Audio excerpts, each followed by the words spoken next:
Hello and welcome to SchoolHouse, Equity in Education. I am your host, Allison R. Brown, Executive Director of the Communities for Just Schools Fund, or CJSF. We provide resources to community-based organizations that are working to ensure equity in their schools. Visit www.cjsfund.org to subscribe to our e-newsletter. If you're tweeting, follow me at Allison R. Brown and tweet about the show with the hashtags C4JS, that's the number 4, or Communities for Just Schools, again, the number 4. On SchoolHouse today, we are talking with prominent author, researcher, activist, and really just incredible human being, Dr. Monique Morris. Dr. Morris is the co-founder and president of the National Black Women's Justice Initiative. She has more than 20 years experience in education, civil rights, and juvenile and social justice. She's a prolific author, having written several books, including Black Stats, African Americans by the Numbers in the 21st Century. She's also written Too Beautiful for Words, and her most recent book is Pushout, The Criminalization of Black Girls in Schools. You can follow Dr. Morris on Twitter at Monique W. Morris. Monique, thank you so much for being with us on SchoolHouse today. Thank you for having me. I just want to start by setting the backdrop for the conversation. And, there's so much in the news lately about children, mostly children of color, being arrested out of school, and often for things that you and I could not be arrested for in the streets, Monique. And we all, of course, heard the story about Ahmed Mohammed, who was arrested last year for his science project, which was a clock that he'd built at home and that educators then assumed was a bomb. That story received international attention. Lately, so much of the video and the news stories are about young girls of color being mistreated. 13-year-old Danacia Neal in Texas was detained by police in school for using a $2 bill to buy her lunch. The police thought that was a fake bill. 15-year-old Jakayla Johnson was arrested in North Carolina in school for possession of marijuana, even though she did not actually possess marijuana. She was detained for smelling like marijuana, which, by the way, in certain parts of the country has become a legal drug of recreation for certain populations. 12-year-old Janissa Valdez was body slammed by a school resource officer, landing hard on her face on the concrete sidewalk, and then arrested for maybe almost kind of getting into a fight. A 16-year-old Black female student was brutally snatched from her desk and dragged across the floor by a school resource officer before being arrested for not giving up her cell phone to the teacher when he asked her to. So I could go on and on, of course, but I will stop there and say that, Monique, your recent book, Pushout, The Criminalization of Black Girls in Schools, really helps to set the historical and racial context for these incidents that we keep seeing. And I wonder if you would just talk a little bit about your book, Pushout, and how these incidents are actually situated in a broader framework. As I'm listening to you talk, I can imagine each of these cases, and I see the faces of girls that I've interacted with over the years in discussing these issues, and I remain concerned and yet also very encouraged by the fact that we are now talking about these incidents and really beginning to see them beyond just unique cases that occur in specific communities without any clear way to link them as a growing narrative about the conditions in our schools and the ways in which we respond to the behaviors of girls of color, particularly Black girls. Yeah. So in Pushout, I talk about cases like those that you named, including some that you name, and really begin to think about how we have constructed our educational spaces such that we no longer have placed a primary emphasis on learning. Instead, we have really developed a culture that prioritizes discipline and criminalization, and it's something that has uniquely impacted Black girls, given the histories of violence and victimization, of historical neglect, and ways in which we have very limited and differential resources in communities and schools, that serve a disproportionately high number of Black girls. schools that tend to be high poverty, low performing schools that tend to have zero tolerance policies, and schools that tend to read the behaviors of Black girls as uniquely problematic and worthy of really harsh discipline, strong enforcement, and in many ways harmful engagement. So in the book, I talk a lot about unique cases, but I also try to present, this historical perspective on the importance of educating Black girls and the way in which it has shaped the landscape and trajectory of opportunity for Black women. Mm-hmm. And, the basic idea that education is a critical protective factor against contact with the juvenile and criminal legal system, and yet there are so many ways that we are pushing Black girls out of school, rendering them increasingly vulnerable to criminalization. I started this project by thinking about things on the back end. I spent several years doing criminal and juvenile justice research. And in the space around criminal and juvenile legal system involvement and girls, what we know is that while the percentage of youth of boys, has declined, or the rate of contact has declined among boys for contact with the juvenile legal system, the rate has actually increased for girls. Increased. In the same, and while they represent a small proportion of the population that is incarcerated, about 80% are male, when we broaden the scope of inquiry to really examine this issue of criminalization, we begin to see the various institutions and practices and prevailing consciousness that render girls vulnerable to contact with this legal system as well. It may not look like incarceration per se, but it's equally debilitating and reflective of an idea that really stagnates opportunity and segregates opportunity in this country.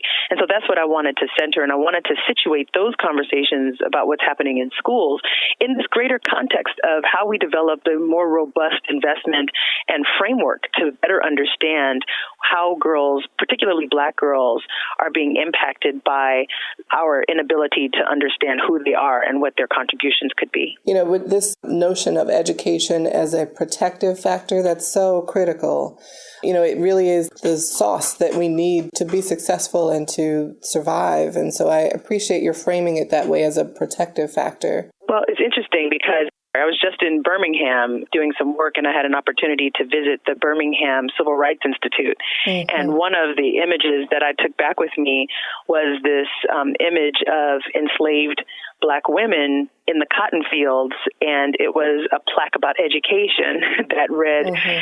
Something to the effect of how we've always understood education to be the tool that can elevate us from these conditions of oppression. And, the primary emphasis, the backbone, really, of our freedom work has been the opportunity or been fight to have a quality education. If you are able to think and reason and engage mm-hmm. and really interrogate, then you can employ the other tools to advance an equity agenda and a justice agenda with meaning. If you don't have those tools, then all you have available to you is the fight. Yes. And that is what gets people in trouble. That's right. And, that education is a protective factor, but that it has been on the agenda, and in many cases, the primary agenda for freedom and liberation and for fighters for justice. That is where, especially, and you go into this in the book, where Black women, our elders, have really focused, and education has been a key starting point for that. And you mentioned some of the momentum that we're seeing now around women and girls of color. And you've focused for so many years on Black girls and women and girls of color and moving systemic things out of their way so that they can truly achieve greatness. We're seeing the White House. The White House launched an initiative recently. Philanthropy is coming together on this. Why is that important, and why has it not happened before now? I'm really excited to see the current movement toward, engaging our girls. And I think that for a long time we were participating in sort of an oppression Olympics, where there were competing agendas, where it was presented, the discussion about racial justice, the discussion about juvenile justice, criminal justice, was framed in such a way that it prevented us from seeing the ways in which all of our communities were harmed by the policies, practices, and consciousness of criminalization. Instead, we were focusing on a very narrow framework that really rendered girls invisible. Our framework was largely about, again, incarceration, mass incarceration, which disproportionately impacts males. And so the discussion about violence and victimization in this way, the impact of state violence or the impact of state-led institutions was really seen only through a lens of men and masculinized engagement with the justice system. And, our inability to step back and see the reach of the justice system or the reach of the criminal legal system outside of those, spaces, I think provided an emphasis for, or provided, I would say it probably underscored the existing patriarchal lens that informs much of our engagement around activism in this country. And so what we were seeing with girls was that even while their rates were increasing, as I mentioned to you, while the rates for boys were actually decreasing and the rates for girls were increasing, because the numbers were still so large for boys, there was this, orientation toward their conditions and a framing around their conditions and a mobilization around their conditions that prioritized their pain over that of their female counterparts. For a while, this went on despite many activists, advocates, scholars, trying to enter the space to say, wait a minute, our kids are sharing schools, our children along the gender continuum are impacted by violence. How we see that violence, it may not always look like, being shot in the street, or it may not always look like being, beaten in public. It may look like intimate partner violence. It may look like sexual assault. It may look like any number of things that are also violence and also leading to contact with the criminal and juvenile legal systems. But it took a while for enough of us to gather the data needed because data were not readily available. So while we were engaging in conversations and experiencing, narratives that demonstrated this, these were mostly anecdotal because of the structure of how we collect data in this country. It was very difficult to tease out what was happening with girls of color. There's also been, I would say, an orientation toward, and I mentioned this earlier, prioritizing oppressions and seeing our engagement around racial justice as a zero-sum game, where if we invest in the well-being of males, we cannot simultaneously invest in the well-being of females. And that has been a very deeply problematic structure. And I think that we are now emerging in a space where we can better understand that while we are not participating in an oppression Olympics, right? This is not a competition. Competition to the bottom. We do need to recognize the various ways in which communities are impacted by structures of oppression. And that's where we need the investment to really develop a more robust, nuanced framework and set of intervention strategies that are really ultimately about community building and really ultimately about seeing how we all play a role in this work and how we can work together to combat these structures of oppression rather than against each other. That's such a critical point. And for those just joining, we are talking to Dr. Monique Morris of the National Black Women's Justice Initiative, author of Pushout, the Criminalization of Black Girls in Schools. I want to just read a passage from your introduction. This is a paragraph in the section where you talk about historical perspectives on the importance of educating Black girls, and ask you to talk about how this resonates and how this is relevant for other communities. So long before the Supreme Court handed down its decision in Brown versus Board of Education, Black women were clear about the liberative power of education. Under slavery, the education of people of African descent was illegal and considered a punishable offense under state slave codes. In Georgia, enslaved Africans or other free people of color were fined or whipped at the discretion of the court if discovered reading or writing in either written or printed characters. In this society, to read challenged the oppressive, controlling logic of slavery and the presupposed inferiority of Black people. For many enslaved women, learning to read represented a reclamation of human dignity and provided an opportunity to ground their challenges to the institution in scholarship, literature, and biblical scripture. Many a Black woman's commitment to education was so strong that she risked incarceration or other penalties just to attain it. So I wonder, with that very unique history that your book is situated in and that conversations about Black girls and Black women are situated in, how is your research relevant for other populations?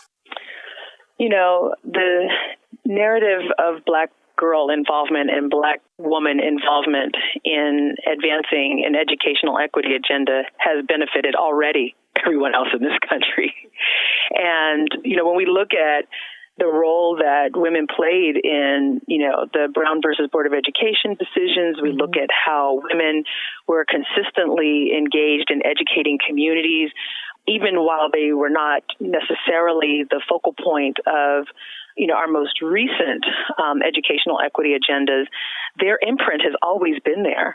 And when we look at, you know, the struggle for Black girls to attain a quality education and for the, you know, their community of caring adults to ensure that they get this education, I think what we're saying ultimately, and what I'm saying ultimately, is that there are no throwaway children. And if we actually believe that, then we have to address the community that is most disproportionately being pushed out of school and negatively impacted by our existing policies and framework.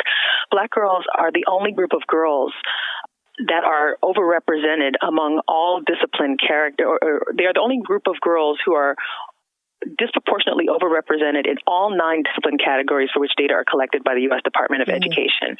And that's problematic across the board. Absolutely. Various groups might be overrepresented at various stages, but Black girls are the only group of girls to be overrepresented across all of them, which tells us that there's an issue. Black girls are still experiencing achievement gap issues. They're still performing on tests at rates that require our investment so that they can perform better, even while we interrogate, you know, whether or not standardized tests are valuable in our assessment of student performance, there's still a measure of success that we need to engage. And so while we see this consistent pattern of underperformance, of exclusion, of discipline, you know, we have to understand what this is producing in the communities that these girls are from, and also how it negatively impacts them in the long run. Black women still experience underemployment and unemployment at higher rates than their white and Asian counterparts. They're still earning less than their counterparts of other racial and ethnic groups, and among Black men. So it's really important for us to understand what education can provide and how we are systematically excluding girls from that opportunity, and how when they do get in trouble, as all kids, you know, might do, that's right, that we're not responding to them more harshly than we are to other kids, or reading their bodies or behaviors in ways that unnecessarily remove them from school or unnecessarily reinforce these negative stereotypes about who we think they'll be, so that they do internalize the oppression and cause harm in their own communities and families.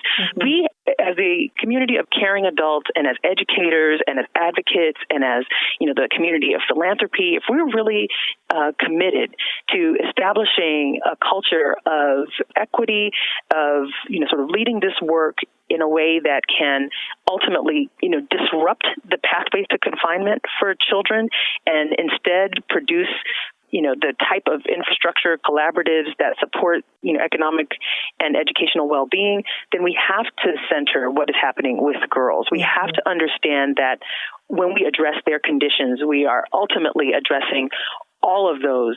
When we address and interrupt the conditions that facilitate the criminalization of one, we have established that we don't believe in throwaway children, right? And we have established that the education and the quality of resources that are available to our children should be uniform and equal across the board. And when we're examining the systemic factors, the systemic things that contribute to disparity and contribute to practices that allow for, you know, perpetuation of throwaway children, which I appreciate how you put that. Sexual orientation and gender identity are really important to talk about. And I'm wondering what you have observed about Black girls in schools who identify as lesbian, bisexual, transgender, or gender nonconforming. I have observed that Black girls in those spaces absolutely experience a differential treatment that is heinous in many spaces and under-theorized, really, in our scholarship and in our approaches to developing responses that can ultimately interrupt school to confinement pathways. I include in the book narratives from girls who identify as LGBTQ and who represent a variety of sort of identities, intersectional identities, if you will. And, one of the things that was most prominent to me among the transgender girls who were included in the narratives were the ways in which administrators and adults in their lives failed to recognize that they were not problem children, but that they were being bullied, that they were being cast as disruptive just for being. And they were judged in a way that I would say impacted their educators' ability to really maximize their full potential. In many cases, there's a girl in the book who I call Paris, who talks about her own experience transitioning in high school, where she says she had to fight to defend herself. And she also talks about having to deal with teachers who called her a distraction and didn't want her in school, told her to leave school because she was a distraction, right? I mean, we can't imagine, someone saying that to all of our children. You can't be here because you're a distraction. That is illegal. Yes. and also, it's certainly, something that no matter how we are participating as individuals in respectability politics should not be allowed in our schools at all. So these kinds of narratives are rarely told. We kind of assume that there is a differential treatment, but we don't really frame it in the right ways, right? We also, I think for many of the girls, about 40% of girls who are in contact with the juvenile legal system identify as lesbian, gay, bisexual, transgender. And it's really important for us to understand that that is a very high percentage, it's a disproportionately high percentage of girls who are in some form of confinement who are LGBTQ.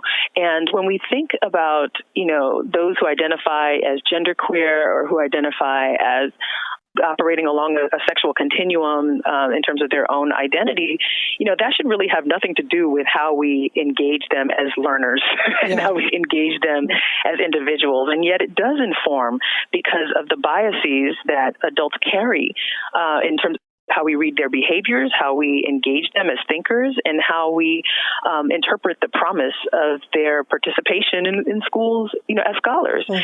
So I include them in this story because I think it's important for us to, when I talk about Black girls, I'm not only talking about African-American girls, I'm talking about girls who have intersectional identities that make their engagement complex, and that, the adults with, the educators, the adults that they encounter of all racial and ethnic backgrounds are participating in a sort of a casting of their identity in ways that are harmful, that we need to interrogate.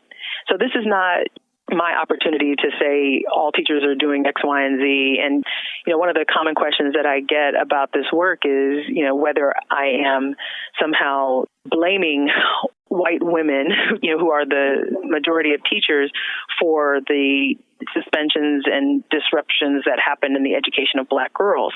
And that's not at all what I'm doing. What I am doing, though, is recognizing that, while I believe most teachers become educators because they believe in the promise of children and they, love education and want to be a part of that process for so many, that we're all living with implicit biases that inform how we engage with individuals and how we understand and read the behaviors of the children that we work with.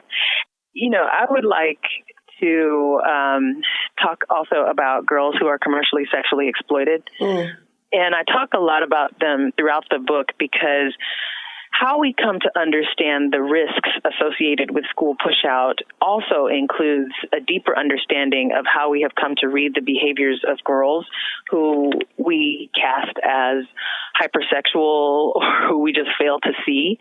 And there's a way in which the schools have been policing the bodies of Black girls through differential dress code enforcement and ways in which schools have failed to recognize and respond to girls who are uniquely vulnerable to sexual victimization and exploitation that I think we need to talk about.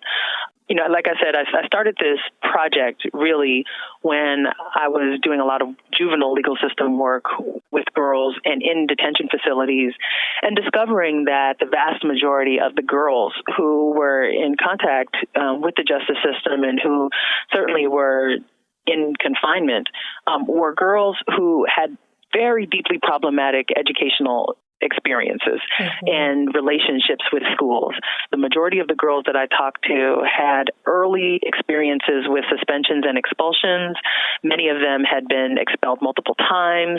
And when I talked to them about what was leading to this expulsion or these suspensions, it was really, you know, a mixture of the inability of the adults in their lives to adequately respond to their victimization, but also the ways in which their exploitation had been criminalized. Their sexual abuse and victimization had been criminalized. And there was a new report out, you know, the Sexual Abuse to Prison Pipeline, that talks a bit about this centrality of sexual victimization in the lives of girls who are in contact with the juvenile legal system. And I think that's an important piece when we're talking about girls. We don't necessarily talk so much about it in the frameworks and discussions about boys, though they are also impacted in many ways by this.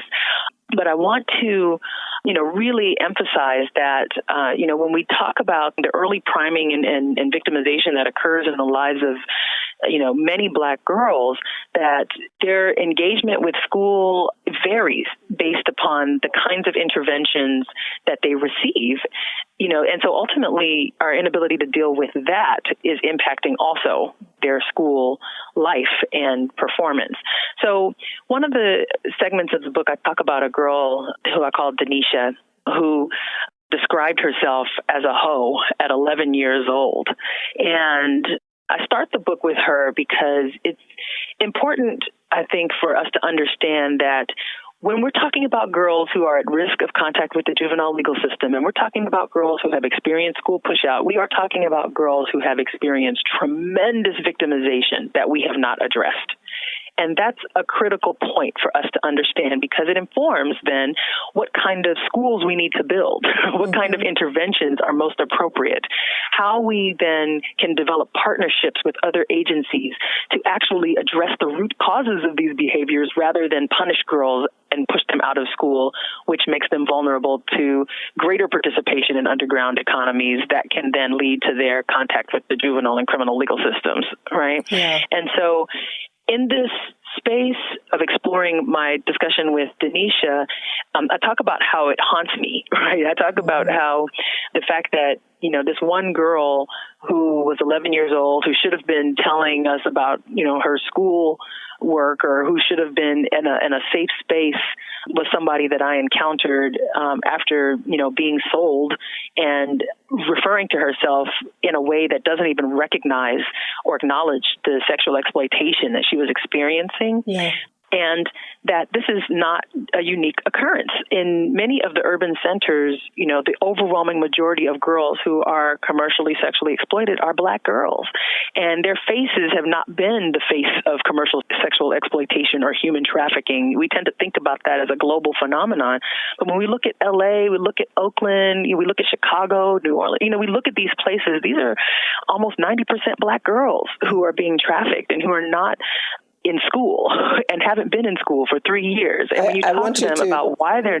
I want you to repeat that statistic, Monique. In Los Angeles, in Oakland, in Chicago, in many of our urban centers, over 90% of the girls who are commercially sex trafficked are Black girls. And nationally, the number is lower. But when we're looking at the schools and the districts that produce the greatest level of school discipline, when we're looking at the rates of discipline that disproportionately impact Black girls, you know, we start to see a pattern emerge that is a real convergence of multiple oppressions impacting the lives of these girls. And so when we're talking about girls acting out in school, or we talk about girls who have sassy mouths, or we talk about all of these other ways in which we're, you know, framing the behaviors of girls, we have to acknowledge the presence and centrality of trauma sexual victimization and trauma, historical victimization and trauma in the lives of these girls, and to see their responses to these traumatic incidents appropriately and respond to them appropriately by really centering healing rather than punishment. Punishment exacerbates trauma. Yes. Yes. Healing is how we respond to trauma. Thank you.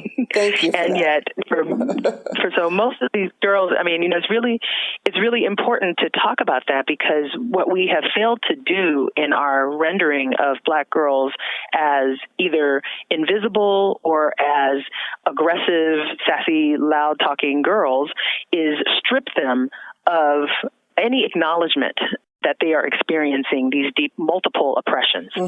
And it's been interesting, just to talk to people in community about the book and about, these ideas. And, the more I talk about this, the more I see women emerge saying, this was my story. And this is how, I was treated in school. No one saw what was happening to me.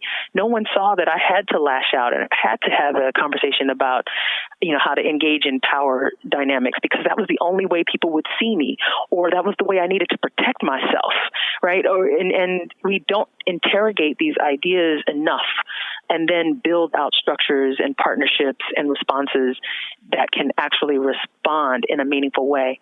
When I ask girls what they need to feel safe in school, they don't say, I need police. Yes. They don't say, not usually anyway, right? Some will say that. But, for the most part, they don't say, I need police. For the most part, they don't say, I need to be expelled. For the most part, they don't say, I needed to be suspended. What they say is, I needed a caring adult. I needed a caring teacher. I needed somebody who cared whether or not I was actually doing my work. A lot of the girls that I engaged with were really, really smart, really gifted. They just didn't know how they could learn. They didn't have a very clear picture about how they would realize their own potential. And they had not been in schools where, or relationships, right? And didn't really understand how to develop a positive relationship with a teacher, because they had this relationship or they had these early childhood traumas and they had these early negative relationships with teachers, and they felt like they were just sort of floating and not really engaged, and that the teachers didn't like them, or that their constructs of family and engagement were not seen. But, these girls were largely dealing with, a lot of issues, including death, right? That was not at all responded to in a way that would acknowledge and provide opportunities for them to heal. Only in, one of the districts that I visited did girls actively, say, let's try restorative approaches, right? Like, let's try. I've been a part of some of these conversations, and while it may not have been my favorite at the moment, now I understand what they were trying to do, right? Like, now I get that I needed to work through some things, and it really boils down to trust, right? Did they trust the adults enough to have those conversations and feel that they could be safe having them? Did they feel like, they could voluntarily participate in a process that would really address some of their root causes of pain, and not then expose their pain and then walk out vulnerable, right? Think about how we respond to them and how we create a continuum of services and interventions that can provide the opportunity for healing to the extent that it is necessary in our schools. I want to read this passage from your book about Denisha. And she is, for me at least, the undercurrent throughout the book. And I also was just heartbroken reading about your first encounter with her. You're walking into a juvenile justice facility, and you're working with girls who usually are 15 to 17 years old, but they seem to be getting younger. And this girl stood among her peers when you asked a question or posed a question to the group. And this is what you wrote. I invited her to speak. She nodded and then slid from behind her desk to stand. She adjusted the oversized county sweatshirt covering her petite frame and looked at me. Well, my name is Denisha, and I'm 11 years old, she said, and I'm a hoe. That's what I do. Denisha had a baby face. Her dark brown skin was flawless, not yet touched by acne, and her coarse hair was frizzy around the temples, but otherwise neatly pulled back into a small bun. I remember her as a quiet girl who kept staring at the Marcus Garvey t-shirt I was wearing, her eyes examining with interest the words printed on it, School of Liberation. Her apparent interest in my shirt made me curious about her even before her arm shot up to declare how she had come to define herself. And there's just so much in Denisha's story that is true for so many girls. And you talk about victimization that's unaddressed and that is, in fact, criminalized, and that criminalized victimization then really becomes internalized oppression for young girls and for people of color, and that then becomes a generational story. And, you have, of course, here an amen corner of folks who are just thrilled at all that you're saying and so appreciative. And I'm just wondering who out there disagrees with you? What have you faced in people who are in opposition to what you put out there? I try not to read the comments. Yes, smart. When there are, sort of public discussions and Q&As that invite the kind of vitriol that is not useful to this conversation. Yeah. But I think that for the most part, the people who want to argue most are people who are not Black girls, had never been Black girls, and who want to say that it is their fault and the fault of the parents that girls are engaged in disciplinary practices and are engaged in underground economies that place them at risk. And I think some of that, I don't argue with in terms of there being a particular vulnerability of girls who are not from stable homes, right? Many of the girls whose narratives I include in the book are girls in foster care and who have had, very problematic relationships with the adults in their lives, parents and otherwise. But I think it's important in this conversation for everyone to recognize that I set out to do something very specific with this project. And that was to center the narratives of girls from their point of view in schools. And so while there's a lot that still stands to be interrogated and investigated, and I think that, a more robust research agenda that really engages all of these aspects of, what this grand puzzle is would be very, helpful. That what I am doing with this project is, for one of the first times, just giving girls a platform to talk through what they are experiencing and providing some context for what those experiences are. It's a participatory action research project that was about building on the narratives of girls. And in fact, one of the girls, and I share this in the book, one of the girls asked me to make sure, she asked me to tell the truth. This is what she did. She said, "What are you going to do with this again?" And I said, it's part of a research project. And, at the time people were wondering what I would do with the materials. I said, I don't know, maybe I'll write a novel, maybe I'll, write a nonfiction. And I said, what do you think I should do? And she said, you should just tell the truth. Just tell the truth. And so, when she said that to me, instantly it just hit me in a way that communicated that not only are they feeling like they are not able to tell their truth in a way that people receive, but that she trusted me enough to take her story and the stories of others included in the book and communicate them in a way that hopefully the public can begin to deconstruct its own biases when they are looking at these girls, if they see these girls and understand that they should be seeing girls, not women, right? Yes, these are girls, and that there is a way that we can allow them, and we must allow them to grow and, engage childhood and not strip them of this opportunity just because, we feel most comfortable framing their conditions in a way that doesn't place systemic blame on individuals who are not comfortable with that. We're all involved in this.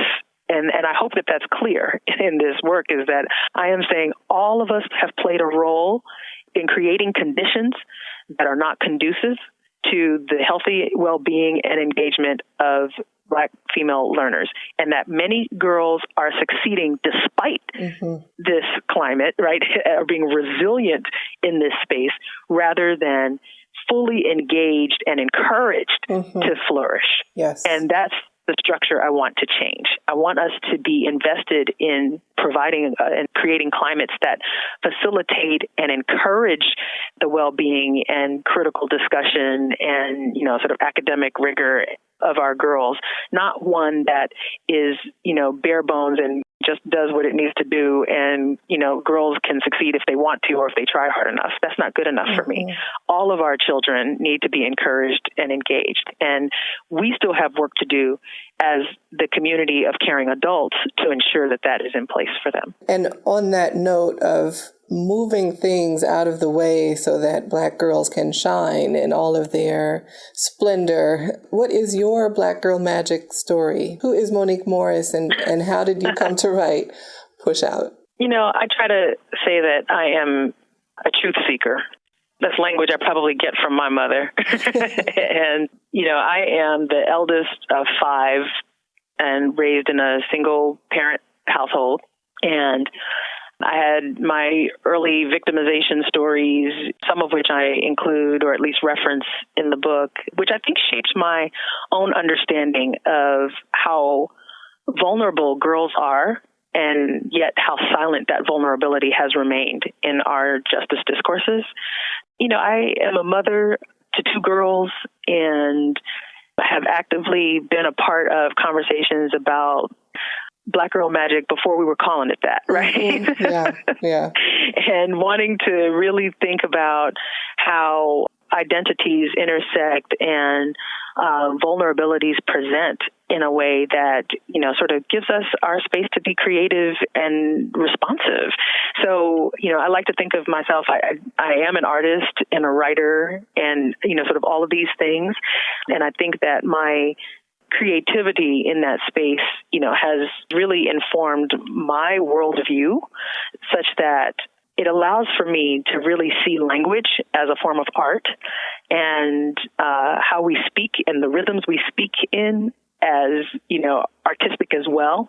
And so what I try to do is find all the various ways to do what I do and to do it with an equity lens. And so I guess the magical part of that is really just about understanding that when we lead with love and are constantly in a state of becoming or seeking truth, that we find ways to bring out the beauty in all things and to center that beauty in our approaches. And it's a lot harder to do than, saying it in this discussion with you, right? It's a lot harder to practice than it is to talk about. But, I think all of those experiences have shaped who I am and, sort of continued to shape who I am becoming. And that's kind of how I walk through life. Monique Morris, thank you so much. Thank you. Dr. Morris is the founder of the National Black Women's Justice Initiative and the author of the critically acclaimed and highly necessary book, Pushout, The Criminalization of Black Girls in Schools. Follow her on Twitter at Monique W. Morris and check out her website at www.moniquewmorris.me.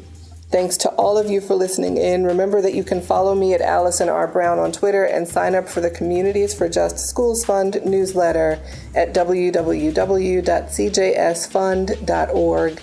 Remember, run, don't walk to get your copy of Pushout, The Criminalization of Black Girls in Schools. Next week, we will welcome Critical Exposure, an organization in D.C. that works with young people to use photography as an advocacy and organizing tool for change in their schools and communities. Adam Levner is the executive director and co-founder of Critical Exposure, and Brianna is a student member. Thank you for listening. Have a wonderful week.